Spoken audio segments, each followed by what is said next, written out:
to Storyology Kids. एक दफा का जिक्र है। एक खूबसूरत सुबह थी।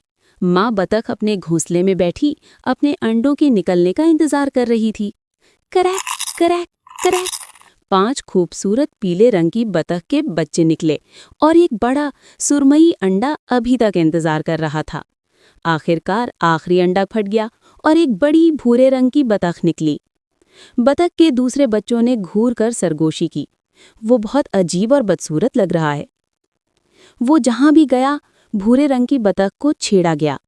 तुम हमारी तरह नहीं हो, वो चौंक गया। वो उदास और तन्हा महसूस करता था। एक रात वो खेत से भाग गया।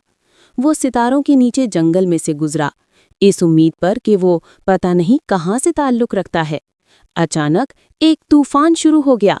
बारिश बरस रही थी, गरज चमक हो रही थी और छोटी बतख एक पत्ते के नीचे कांप रही थी। उसने आहिस्ता से कहा, मैं इतना बदसूरत क्यों हूँ? बिजली चमकी, लेकिन वो बहादुर रहा। मौसम सरमा आ गया, तालाब जम गया और बतख को सर्दी और भूख लगी, लेकिन वो बहादुर था और बहार का इंतजार करता रहा। एक दिन उसने बर्फीले पानी में अपना अक्स देखा। उसने अपने सुरमई पंखों की तरफ देखा और कहा, शायद मुझे कभी कोई प्यार नहीं करेगा।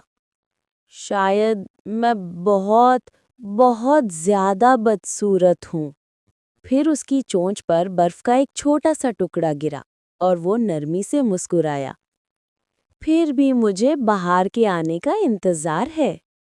जब बहार आई तो बतख के बच्चे ने पानी में झांका और वो ये देखकर चौंका गया कि अब वो एक खूबसूरत हंस में बदल चुका था।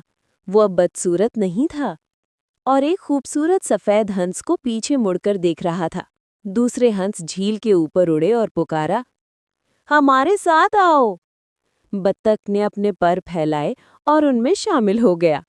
वो कभी बदसूरत नहीं था, सिर्फ एक खूबसूरत हंस था जो अपने वक्त में परवान चढ़ा था। प्यारे बच्चों, अगर ये वीडियो आपको पसंद आई है तो इस वीडियो को लाइक और चैनल को सब्सक्राइब करना मत भूलना।